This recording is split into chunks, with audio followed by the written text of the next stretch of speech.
রান্না করতে যাওয়ার আগে আমার একটাই কাজ থাকে, দুজনের কাছে জিজ্ঞেস করা কি খাবেন ওনারা। তো বরমশাই আবদার এলো একটু আলু, কচু এবং বেগুন দিয়ে বাটা মাছের ঝাল করে দাও। আবার ছেলে পছন্দ করে সোয়াবিন, ওর জন্য রোজই সোয়াবিন করলেও ওর মন ভরে না। খাবার সময় রোজ দেখবে ভাতের সাথে মাছ আছে কিনা, আর মাছ না থাকলে সোয়াবিন লাগবেই। আর বাটা মাছে এত কাটা, আমিও খেতে পারি না, আমার ছেলেও খেতে পারে না।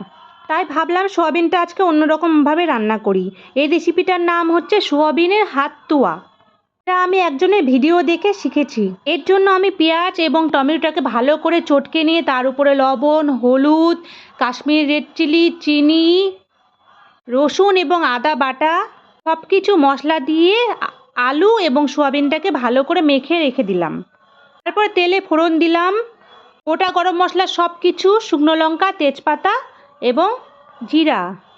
আর আজকে দুটো তরকারি খুব সুন্দর রান্না হয়েছে। যাই হোক, ছেলের খাওয়ার সময় হয়ে গেছে, এখন এই পর্যন্তই, টাটা।